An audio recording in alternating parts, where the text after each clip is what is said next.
That's turning out bad. Softly.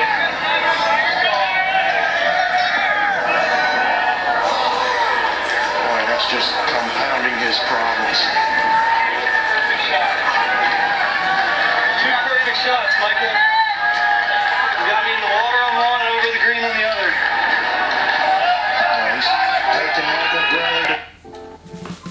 Right guys, we're 18 holes into the 2019 US Open. Unfortunately, I didn't get a chance to catch up on too much of the action last night, but looking at the leaderboard this morning, it certainly looks as if Pebble Beach isn't going to play quite as tough as some of the more recent US Open venues such as Shinnecock Hills and various others, which sometimes get a little bit too much and have been derided by certain players who think it's just too tough. Sorry if I sound a little rough, by the way, I'm a little under the weather. Personally, I think that's a good thing. I like it when, if you play well, you get rewarded with a decent score, and I don't think people like Justin Rose shooting -6 is anything to be concerned about. I'm also not sure how much control the USGA have over Pebble Beach. I don't know if they have sub-air systems, for example, which they do at other courses, which allows them to suck all the moisture out, completely change the way the courses play overnight almost. So as said, no clue as to how much of a reaction the USGA are going to have to 41 players shooting under par in the first round yesterday. As we all know, the US Open is regarded as the toughest test in golf, and yeah, don't know what they're going to be able to do about that, but I would imagine the USGA aren't overly happy with 41 players going into red figures. So speaking of US Open host courses and looking at a list of venues which have hosted it in the past, you've got places like Shinnecock, Chambers Bay, Bethpage Black, where they just had the PGA Championship, Winged Foot, Merion, where Justin Rose won previously. Good start, Justin, by the way. Congressional, Baltusrol, Hazeltine, Torrey Pines, the list goes on and on. These are all pretty amazing golf courses, and I imagine basically the American equivalents of our Open Championship courses here, historic, storied golf courses. Now, I've been lucky enough to play one of the most famous US Open host courses, which has actually only hosted it 3 times and is up again in 2024, and that's the Pinehurst No. 2 golf course. And speaking of YTT staffers playing US Open courses, we've actually got Mr. Llewellyn, who some of you will recognise from the Florida Tour on Mark Crossfield's channel. He's out at the event for the next couple of days, and he's playing Pebble Beach on Tuesday.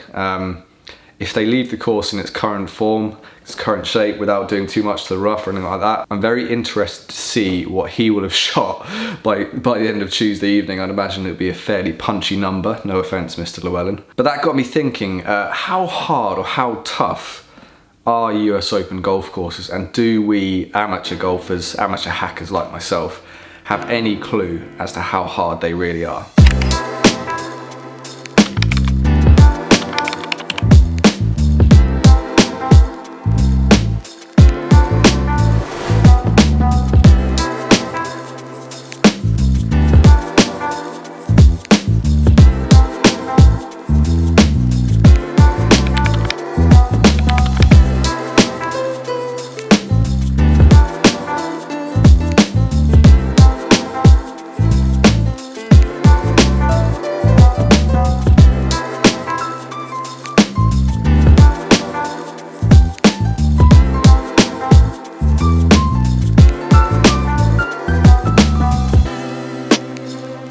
As I said, I played the No. 2 course at Pinehurst, and before anyone gets their pants in a twist and jumps into the comment section for a bit of a bash, I'm well aware that the course that we played on our Masters Tour in 2017 was not the US Open course that was there when the players played it a couple of years previously in 2014. We played off the blue tees, which is as far back as we were allowed to go on the day, which brings the course to about 7,000 yards. And if you look at the gold US Open tees, some of which were miles back on various holes, that brings the course all the way up to 7,600 yards. So straight off the bat, completely different test of golf. Just to put this in perspective, I've just 3-putted from nowhere. I had 3 points after 3 holes. This hole looks very pretty. It does. But it's 475 yards downhill going uphill, and it's a par 4. Obviously. Good luck, gentlemen. You must have a shot here, Ray. Yeah, stroking next one. Yeah. Good drive, Matt. Good shape. Like that. Good shot. That's how you play it. That's splitting it, bruh. Yeah. 262 for Ray, miles back. A funny stroke, wasn't it? Yeah, it was, but it'll It's fine. work. Stay left. Go on, Yeah, boy, go dunk its on, little keep toes going, in. keep going. Is that front edge or like 20 short? It's like 20 short, it's 20 quite short, heely. yeah. Yeah, yeah. Pin seeked it, Lovely. dead on line. Good shot. I like, that's what I like from you. Well done. We're into one of the toughest courses you can play, and not playing well's never a good sign. Oh my gosh. Yeah, it is. Look at, like, I can nearly see the bottom of the hole. I know. So steep. This is wicked. They were playing this at, what was it, 512 from the back tee, or was it 570? 507 in it. 507. 529. Yeah, 529 from the backs. They were playing this US Open. Number 2 at Pinehurst also isn't your typical US Open course since it's been restored to its original form with those sandy waste areas in place of thick, lush rough, which you see at a lot of US Opens. From tee to green at the very least, it is a little bit different as to what you'll see at a typical US Open, where if players are going into the rough, quite often they're just hacking out, as getting the ball up as far as they can, but no real chance to get to the green. Whereas in those waste areas, which aren't exactly easy to navigate, you can certainly advance your ball a lot further than you can out of that choppy rough. Where Pinehurst did give us a tiny insight into what a US Open course might be like is on and around the greens. Now, the greens at Pinehurst number 2 are mostly upturned saucer kind of style that you see on a lot of classic links courses in the UK. Where they were a little different is how fast and firm they were, and I can only imagine how fast and firm they get them for the US Open, where I'm guessing on the stint meter they're jumping up to about 12, 13, 14 on the greens, which is kind of frightening. Now, match prediction with the green, I'd say is pretty handy. That's what some of the spots on my face look like in the morning. Look at it. That is what you call a pimple. Look at that green. Just drop that ball. Oh, you haven't got a ball, have you? No, but I mean, the green starts here. Yeah. That's not green. No. And it ends about here. You got 2 yards. Pin eye is off. Yeah. So walking up, it's a tiny little plateau green, because look what's over the back. You are gone. Look how fast it goes away from you here. I know. Well. I know. So I'm still worried about I've mine. got to put it here to get close. Yeah. And that's like a foot from there. Yeah. Pin high is a yard back from pin high. You're off the back. I mean, it's 3 putts from here is good. Yeah, it's missed. All good. Get up. Get up. Go. Oh, that's not far off, Roy. Is that still going? It's moving, isn't it? Nah, stop. Well done. Mark it quick. Yeah, that is close to coming back, isn't it?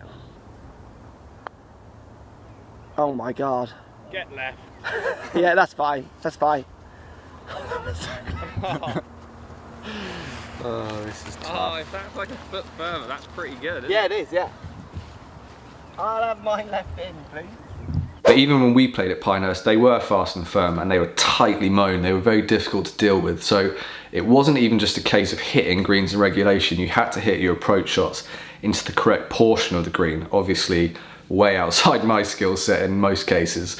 And if you didn't do that, 2-putting was very difficult. And if you missed the greens in the wrong spots and hit those runoffs and whatnot, getting up and down was nigh on impossible in a lot of cases. Interestingly, we did notice on the way around when I duffed a couple of iron shots short of greens, that was pretty much the only place you could miss and leave yourself a relatively easy little chip shot, was just short of the green. So local tip, if you're going to Pinehurst and you're planning on missing greens in regulation, maybe duff a few irons short of the green. But you know, then you look at the difficulty. I think I won against Crossfield and Lockey that day with 26 points or something like that, which just shows you how difficult that was, because those 2 guys, they're very good golfers and they struggle to deal with the course. I don't think they played particularly well, but yeah, on and around the greens was a tough one that day.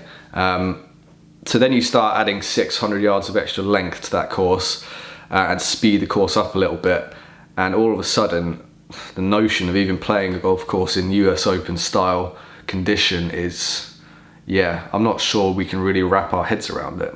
Quite how Martin Keimer shot -9 and won by 8 when only three players in total finished under par in 2014. Last time the US Open was there is far, far beyond me. And as said, it's looking like this year at Pebble Beach there's going to be a lot more than just 3 players under par come the end of Sunday. I'm not too sure the USGA will be too thrilled about that. So what do you guys think? Can the USGA get it a little bit wrong sometimes and push the limits too far? Or, you know, do you prefer setups like this here at Pebble Beach where obviously if you're not playing well, there's plenty of players who shot 7, 8, 9 over par.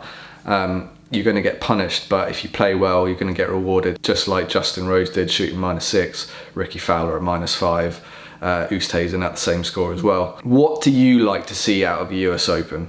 Tough, tough, tough, tough, tough, almost impossible, or that good balance between the two? Also, let me know if you guys have played any US Open host courses. I think I'm on 1. I think Crossfield's on 4 now, having played Torrey Pines, Bethpage, Pebble, and obviously Pinehurst with me and Lockey. What I do know, having not really tuned into the US Open that much in previous years, because I do struggle with that, kind of watching the best players in the world hitting wedges and the ball not staying on the green, that kind of thing doesn't really float my boat. But having seen the scores over the first round and the fact that it's at Pebble Beach, such an iconic venue, I'm going to get stuck into the golf this weekend, watch as much of it as I can. And I'm also going to stick with my pre-event pick of Rory McIlroy, which, you know, doesn't sound that surprising considering what he did in Canada. But that's the first time he's had a decent start in a major championship for a good long while. Usually he kind of plays his way out of the chance of winning it in that first round and then storms it over the weekend. Come pretty close, but yeah, I fancy Rory after shooting 61 and getting off to a decent start at Pebble to win his 5th major championship. Let me know who you think's going to win. And of course, if you are yet to play the US Open venue and you fancy doing so, you know where to find me. So subscribe to the Your Golf Travel channel, whack some comments down below. If you have any questions, email me, tweet me, Instagram me, call Your Golf Travel directly, you know how it works. Get yourself playing a US Open host as soon as you can if you fancy it. Enjoy the golf over the weekend and I'll see you guys very soon. And I'll probably be posting Mr. Llewellyn's score once he reports back on Tuesday evening. Can he break 100 on a US Open style Pebble Beach? We shall see.